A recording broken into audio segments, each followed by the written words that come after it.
Sir ಏನು ಗೊತ್ತಾ, ಇತ್ತೀಚೆಗೆ ತೆಲುಗು ತಮಿಳು ಸಿನಿಮಾಗಳೇ ಸಿಕ್ಕಾಪಟ್ಟೆ ರಿಲೀಸ್ ಆಗ್ತಾ ಇತ್ತು. ಕನ್ನಡದಲ್ಲಿ ಏನು ಅಂತ ಸಿನಿಮಾ ಏನು ಬಂದಿರಲಿಲ್ಲ. ಒಂದಷ್ಟು ದಿನ ಥಿಯೇಟರ್ನಲ್ಲಿ ಉಳಿಯುವಂಥ ಸಿನಿಮಾ ಏನು ಬಂದಿರಲಿಲ್ಲ. ಸ್ಟಾರ್ ಸಿನಿಮಾ ಬರಬೇಕು, ಥಿಯೇಟರ್ಗಳು ತುಂಬಬೇಕು, ಜನ ಬರ್ತಾರೆ ಅಂತ ಹೇಳ್ತಾ ಇದ್ರು. ಆದ್ರೆ ಎಸ್, ಬಟ್ ಇವಾಗ ಸ್ಟಾರ್ ಸಿನಿಮಾ ಬಂದಿಲ್ಲ, ಸ್ಟಾರ್ ಮಗ ಅಂತ ಹೇಳ್ಬೋದು. ಅಂದ್ರೆ ಕಿಚ್ಚ ಸುದೀಪ್ ಅವರ ಅಕ್ಕನ ಮಗ ಸಂಜೀವ್ ಅವರು ಒಂದು ಸಿನಿಮಾ ರಿಲೀಸ್ ಆಗಿದೆ, ಮ್ಯಾಂಗೋ ಪಚ್ಚ ಅಂತ. ನಾನು ನೋಡ್ಕೊಂಡು ಬಂದೆ, ನಂಗಂತೂ ಸಿಕ್ಕಾಪಟ್ಟೆ ಇಷ್ಟ ಆಗೋಯ್ತು. ಸೋಷಿಯಲ್ ಮೀಡಿಯಾದಲ್ಲೂ ಕೂಡ ಈಗ ಮ್ಯಾಂಗೋ ಪಚ್ಚ ಈಗ ತುಂಬ ಸೌಂಡ್ ಮಾಡ್ತಾ ಇದೆ. ಕರ್ನಾಟಕಕ್ಕೆ ಮತ್ತು ಕನ್ನಡ ಜನತೆಗೆ, ಕನ್ನಡ ಚಿತ್ರರಂಗಕ್ಕೆ ಇನ್ನೊಂದು 6 ಅಡಿ ಕಟೌಟ್ ಬೇಕಾಗಿತ್ತು ಅಂತ ಹೇಳ್ಬಿಟ್ಟು ನಿರೀಕ್ಷೆನೂ ಕೂಡ ಇತ್ತು. 6 ಅಡಿ ಕಟೌಟ್ ಸಿಕ್ಕಿದ್ದಾರೆ. ಹೆಂಗಿದೆ? ನಾನು ಆ್ಯಕ್ಚುಲಿ ನಾನು ಸಿನಿಮಾ ಬಗ್ಗೆ ಹೋಪಿದೆ, ನನಗೆ ನಾನು ನೋಡೋಕ್ಕಾಗಿಲ್ಲ, ನೋಡ್ಬೇಕಂತ ಕಾಯ್ತಿದ್ದೀನಿ. ನಾಳೆ ಹೋಗ್ತೀನಿ ಆ್ಯಕ್ಚುಲಿ ವೀಕೆಂಡು. ನೀವು ನೋಡ್ಕೊಂಬಂದಿದ್ರಂದ್ರೆ ಅದ್ರ ಬಗ್ಗೆ ಏನಾಯಿತು, ಸಿನಿಮಾ ಹೆಂಗಿತ್ತು ಹೇಳಿ. ಮ್ಯಾಂಗೋ ಪಚ್ಚ ಈ ಹೆಸರು ಕೇಳಿದ ಕೂಡಲೇ ಏನಪ್ಪ ಇದು ಮ್ಯಾಂಗೋ ಪಚ್ಚ ಅಂತ ನಿಜವಾಗ್ಲೂ ಯಾರಿಗಾದ್ರೂ ಒಂದು ಕುತೂಹಲ ಬರುತ್ತೆ. ಪಚ್ಚ ಅಂದ್ರೆ ಏನು, ಮ್ಯಾಂಗೋ ಅಂದ್ರೆ ಏನು ಅಂತ. ಇದಕ್ಕೆ ಉತ್ತರನ ನಾನು ಕೊಡೋದು ಸರಿ ಹೋಗಲ್ಲ, ಸಿನಿಮಾ ನೋಡಿನೇ ಗೊತ್ತಾಗಬೇಕು ವೀಕ್ಷಕರಿಗೆ. ಆದರೆ ನೀವು ಹೇಳ್ದಂಗೆ 6 ಅಡಿ ಕಟ್ಔಟ್ ಮಾತ್ರ ಅದ್ಭುತವಾಗಿ ಆಕ್ಟ್ ಮಾಡಿರುವಂಥದ್ದು. ಸಂಜೀವ್ ಅವ್ರನ್ನ ನೋಡಿದಾಗ ಎಲ್ಲೋ ಒಂದು ಕಡೆ ಸುದೀಪ್ ಅವ್ರನ್ನ ನಾವು ನೋಡಿದೀವಿ ಅಂತ ಅನ್ಸುತ್ತೆ. ಆ ಫೇಸ್ ಕಟ್ ಇರ್ಬೋದು, ಆ ಹೈಟು, ಆಮೇಲೆ ಆ ಒಂದು ಬಾಡಿ ಲ್ಯಾಂಗ್ವೇಜ್, ಪ್ರತಿಯೊಂದು ಕೂಡ ಸುದೀಪ್ ಅವ್ರನ್ನ ನೋಡಿದೀವಿ ಅಂತ ಅನ್ಸುತ್ತೆ. ಅಂದ್ರೆ ಈಗ ಸ್ಟಾರ್ ಕುಟುಂಬದಿಂದ ಬಂದ ಕೂಡಲೇ ಕೆಲವರು ಹೇಳೋದುಂಟು ನೆಪೋ ಕಿಡ್ಸ್ ಹಾಗೆಲ್ಲ ಮಾತಾಡ್ತಾರೆ. ಬಟ್ ಈ ವಿಚಾರದಲ್ಲಿ ನಾವು ಆತರ ಹೇಳೋಂಗೆ ಇಲ್ಲ. ಯಾಕಂದ್ರೆ ಈಗ ಪ್ರತಿಭೆ ಇದೆ ಅಂತ ಹೇಳ್ತಾರೆ. ಖಂಡಿತ ಸರ್. ಸ್ಟಾರ್ ಕಿಡ್ಸ್ ಅಂತ ನೆಪೋ ಕಿಡ್ಸ್ ಇಂದ ಬಂದಿಲ್ಲ, ಇಲ್ಲ. ಹೌದೌದು, ಪ್ರತಿಭೆ ಇದೆ. ಆಮೇಲೆ ಆ ಪ್ರತಿಭೆನ ಸರಿಯಾಗಿ ಯೂಸ್ ಮಾಡ್ಕೊಂಡಿದ್ದಾರೆ. ನಾನ್ ಹೀರೋ ಆಗ್ಬೇಕು ಅಥವಾ ನಾನ್ ಒಳ್ಳೆಯ ನಟ ಆಗ್ಬೇಕು ಅಂತ ಅವ್ರು ಎಫರ್ಟ್ ಹಾಕಿದ್ದಾರೆ. ಆ ಎಫರ್ಟ್ ತೆರೆ ಮೇಲೆ ಕಾಣಿಸ್ತಾ ಇದೆ.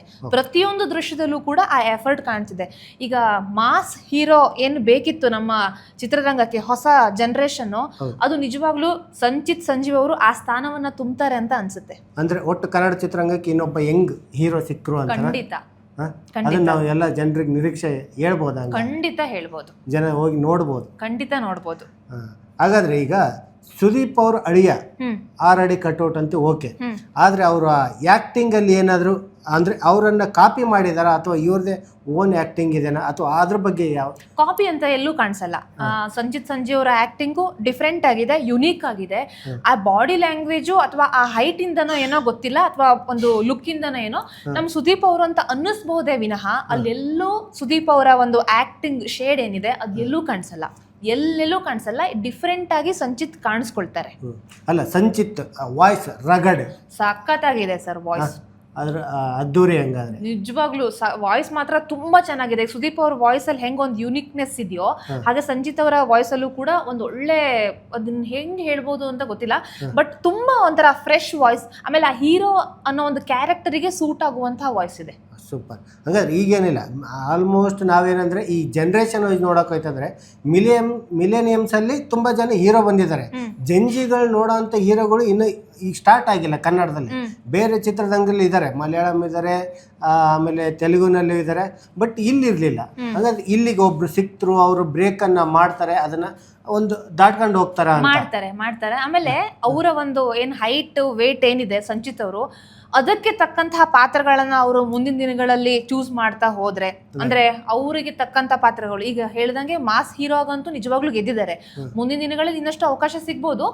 ಇನ್ನು ವಿಭಿನ್ನವಾದಂತಹ ಪಾತ್ರಗಳನ್ನ ನಿಭಾಯಿಸುವಂತ ಶಕ್ತಿ ಇವರಿಗಿದೆ. ಅದಂತೂ ಇವತ್ತು ತೆರೆ ಮೇಲೆ ಅದ್ಭುತವಾಗಿ ಕಾಣಿಸ್ತದೆ. ಸಿನಿಮಾಗಳ ಆಯ್ಕೆ ಒಂದ್ ಸ್ವಲ್ಪ ಚೆನ್ನಾಗಿರ್ಬೇಕು ಅಂತ ನೀವ್ ಹೇಳೋದು, ಯಾವ್ದು ಕೈಗೆ ಸಿಕ್ಕದ ಸಿನಿಮಾ ಮಾಡೋದು ಬೇಡ. ಹೌದು. ಆಮೇಲೆ ಸರ್ ಇವಾಗ ಏನಾಗುತ್ತೆ, ಸಿನಿಮಾ ಅಂತ ಬಂದಾಗ ಕೇವಲ ಮಾಸ್ ಹೀರೋನು ಅಥವಾ ಸ್ಟಾರ್ಡಮ್ ಇರಬೇಕು ಅಥವಾ ಹೀರೋಯಿಸಮ್ ತೋರಿಸ್ಬೇಕು ಅನ್ನೋಂಥದ್ದನ್ನ ತಲೆಯಿಂದ ಬದಿಗಿಟ್ಟು ನಾನು ಆಕ್ಟರ್ ಆಗಿ ಗೆಲ್ಲಬೇಕು, ಆ ತರ ಸ್ಕ್ರಿಪ್ಟ್ ನ ಆಯ್ಕೆ ಮಾಡ್ಕೊಳ್ಬೇಕು ಅನ್ನೋಂಥ ಒಂದು ಮನಸ್ಥಿತಿ ಇದ್ರೆ ನಿಜವಾಗ್ಲೂ ಸಕ್ಸಸ್ ಆಗ್ತಾರೆ.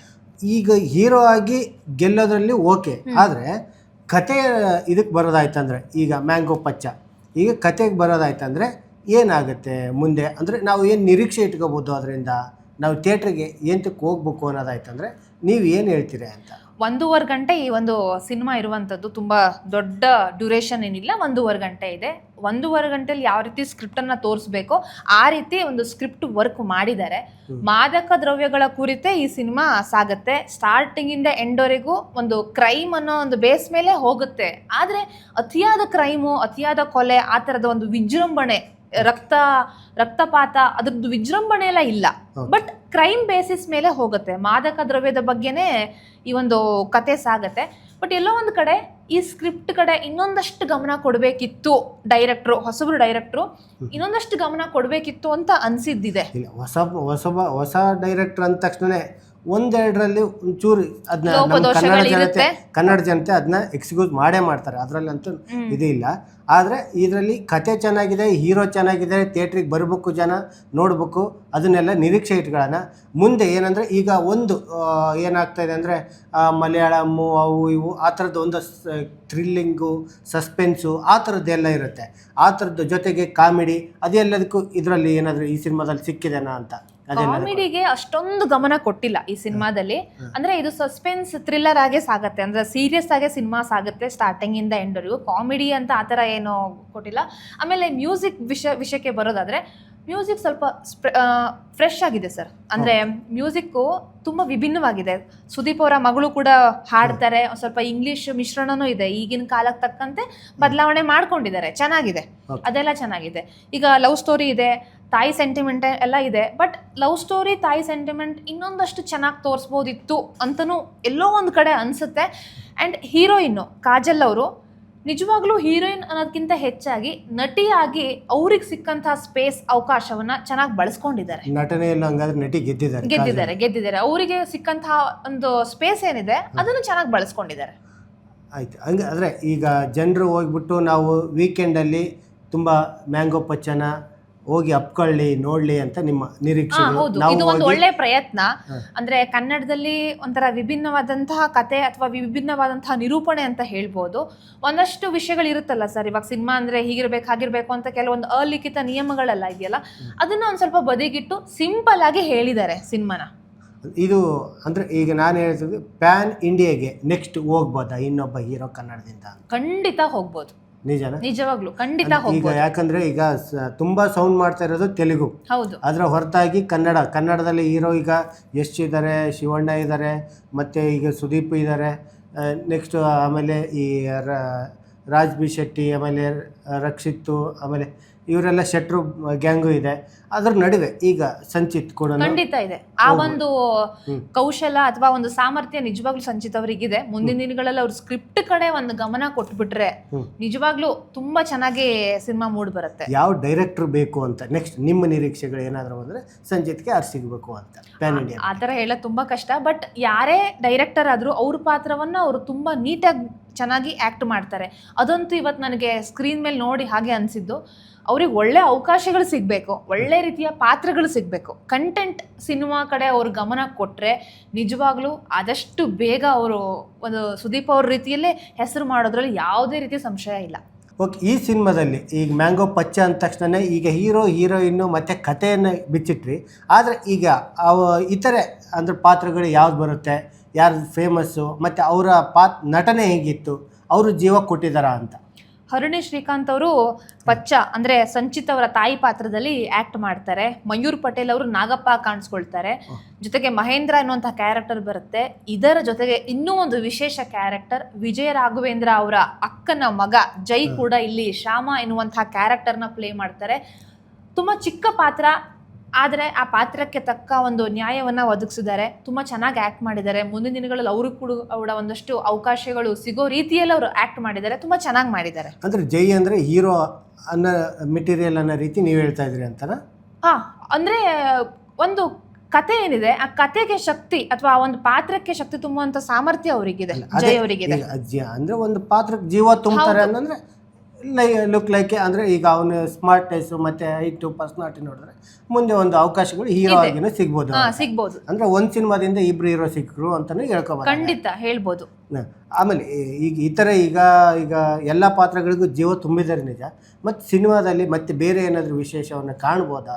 ಒಂದು ವಿಶೇಷ ಇದೆ, ಬಟ್ ಅದು ಎಂಡಲ್ಲಿ ಗೊತ್ತಾಗತ್ತೆ. ಆ ವಿಶೇಷ ಏನು ಅಂತ ಹೇಳಿ ಸಿನಿಮಾದಲ್ಲಿ ನೋಡ್ಬೇಕು. ಆ ಸ್ಪೆಷಲ್ ಎಂಟ್ರಿ ಯಾರದ್ದು ಅಂತ.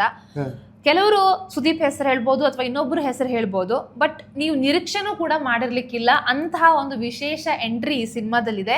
ಆ ಎಂಟ್ರಿ ಮೂಲಕ ಸಿನಿಮಾ ಇನ್ನೊಂದು ವಿಶೇಷತೆಯನ್ನ ಹೇಳುತ್ತೆ. ಏನಂದ್ರೆ ಈ ಸಿನಿಮಾ ಕತೆ ಮತ್ತೆ ಮುಂದುವರಿಯುತ್ತೆ, ಸೀಕ್ವೆಲ್ ಬರುವಂತ ಸಾಧ್ಯತೆ ಇದೆ ಅಂತ ಈ ಸಿನಿಮಾ ಕ್ಲೈಮ್ಯಾಕ್ಸ್ ಅಲ್ಲಿ ಗೊತ್ತಾಗುತ್ತೆ. ನಾನು ಅದನ್ನೇ ಕೆದಕ್ಬೇಕು ಅಂತ ಇದ್ದೆ. ನನಗೂ ಕೂಡ ಇದ್ದಿದ್ದು ಇದರಲ್ಲಿ ಅಳಿಯ ಸಿನಿಮಾ ಮಾಡಿದಾನಂದ್ರೆ ಮಾವ ಇರ್ತಾರೆ ಅಂದರೆ ಮಾವ ಮೀನ್ಸ್ ಏನಕ್ಕೆ ಬರ್ತಾರೆ ಅನ್ನೋದಾಯ್ತಂದ್ರೆ ಆ ಸಿನಿಮಾ ಹೈಪ್ ಇನ್ನೊಂದಷ್ಟು ಸಿಗ್ಲಿ ಅನ್ನೋ ರೀತಿಲಿ ಬರ್ತಾರೆ ಅಂತ ನಿರೀಕ್ಷೆ ಇತ್ತು. ಬಟ್ ಅದಕ್ಕೆ ನಾನು ಕೇಳಿದೆ ಅದಕ್ಕೆ ಕೆಲವೊಂದ್ಸಲ ಸರ್ ನೀವು ಊಹೆ ಮಾಡಿದ್ಕಿಂತನೂ ಮೀರಿ ಒಂದು ಪಾತ್ರ ಬರುತ್ತೆ ಸರ್, ಇಷ್ಟನ್ನು ಹೇಳ್ಬೋದು ನಾನು.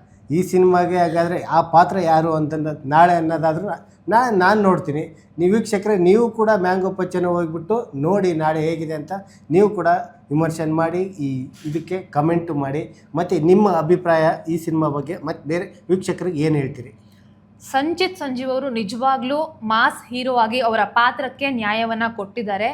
ಹೀರೋ ಆಗಿ ಎಂಟ್ರಿ ಕೊಡಬೇಕು ಅಂತಂದಾಗ ಒಂದಷ್ಟು ಪ್ರತಿಭೆ ಇದ್ರೂ ಒಂದಷ್ಟು ಪ್ರಯತ್ನ ಅನ್ನೋದು ಬೇಕು. ಆ ಪ್ರಯತ್ನ ಏನು, ಎಷ್ಟರ ಮಟ್ಟಿಗೆ ಹಾಕಿದ್ದಾರೆ ಅನ್ನೋದು ತುಂಬ ಚೆನ್ನಾಗಿ ಸ್ಕ್ರೀನ್ ಮೇಲೆ ಕಾಣಿಸುತ್ತೆ.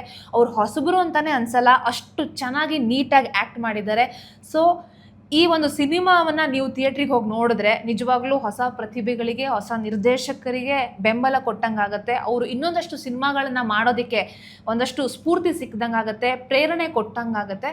ಈ ಮೂಲಕ ಕನ್ನಡ ಚಿತ್ರರಂಗವನ್ನು ಕೂಡ ಬೆಳೆಸ್ದಂಗಾಗತ್ತೆ. ಈಗ ಬೇರೆ ಸಿನಿಮಾಗಳು ಚೆನ್ನಾಗಿದೆ ಅಥವಾ ಬೇರೆ ಭಾಷೆ ಸಿನಿಮಾಗಳು ಚೆನ್ನಾಗಿದೆ ಅಂತ ನಾವು ಹೇಳೋದ್ರ ಬದಲು ನಮ್ಮ ಸಿನಿಮಾಗಳನ್ನು ನಾವು ನೋಡಿ ಪ್ರೋತ್ಸಾಹ ಕೊಡೋದು ತುಂಬ ಉತ್ತಮ. ಜೊತೆಗೆ ಆ ಸಿನಿಮಾ ನೋಡಿ ತಪ್ಪಿದ್ದಲ್ಲಿ ಈ ಥರ ತಪ್ಪಿದೆ ಅಂತ ವಿಮರ್ಶೆ ಮಾಡಿ ಹೇಳೋದು ಕೂಡ ತಪ್ಪಲ್ಲ, ಅದನ್ನು ಕೂಡ ಮಾಡ್ಬೋದು. ಜೊತೆಗೆ ಫಸ್ಟ್ ಸಿನಿಮಾ ನೋಡಿ ಆಮೇಲೆ ಮಾತಾಡಿ ಅಂತ ನಾನು ಹೇಳ್ತೀನಿ. ಎಸ್, ಇದೇ ರೀತಿಯ ಕಂಟೆಂಟ್ಗಳಿಗಾಗಿ ಏಷ್ಯಾನೆಟ್ ಸುವರ್ಣ ನ್ಯೂಸ್.com ವೆಬ್ಸೈಟನ್ನು ನೋಡಿ. ಜೊತೆಗೆ Asianet Suvarna news Facebook, Twitter, Instagram, WhatsApp ಖಾತೆಯನ್ನು ನೋಡಿ ಕಮೆಂಟ್ ಮಾಡೋದ್ರ ಮೂಲಕ ನಿಮ್ಮ ಅಭಿಪ್ರಾಯವನ್ನು ತಿಳಿಸಿ. Thank you.